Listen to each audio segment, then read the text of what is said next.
You're probably feeling it. We are under a pollen siege and we are in record-breaking territory. The last 2 days breaking the highest ever pollen count recorded, and we're not alone. Yeah, the pollen counts are high all across the state, including major cities, San Antonio, Dallas, Austin. But here in Houston, thanks to a high concentration of weeds and trees, we have it worse. We show you these allergy index numbers all the time during times like this, but what do they really mean? And just how soon could we see some relief? We have team coverage on this assault on our allergies with meteorologist Tim Pandages and reporter Stephanie Whitfield, who kicks us off.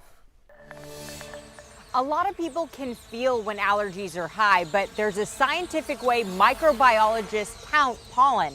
Today, we went inside the Houston lab that's been recording the highest pollen counts in a decade. If you feel like allergies are worse than ever this year, you'd be right. Oak pollen levels broke records yesterday. Today, they're even higher. We know that because microbiologists at the Houston Health Department literally count pollen on a daily basis. I count the previous 24 hours, so what I'm counting is what you felt yesterday. Christina Oots walked us through the process. She pulls an air sample from the roof early every morning, puts it on a slide, then counts pollen and mold spores under a microscope. Because we're breaking records this week, the counts take hours. Typically, like our highest oak will be 3,000 or 4,000.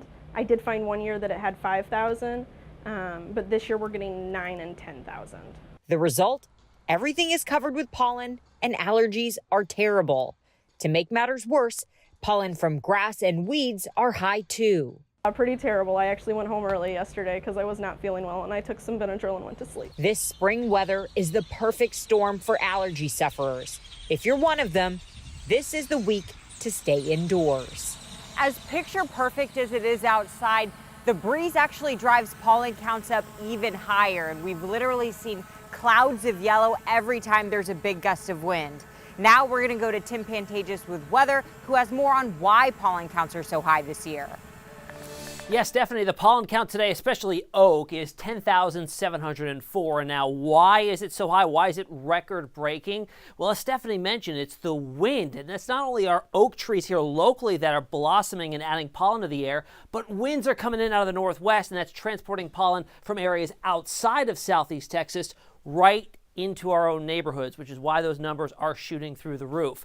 Very dry air in place as well. That's also aggravating respiratory issues if you have them. Dew points down in the 20s, single digits out there right now. And there's the wind driving in out of the northwest, gusts up in over 30 miles an hour. Don't expect big changes in the next 48 hours or so. Heading into this evening, clear skies, temperatures will drop. It's tempting to open up the windows and let that cool breeze on in, but don't. Pollen levels too high for that. Your full forecast and when some relief arrives in just a few minutes.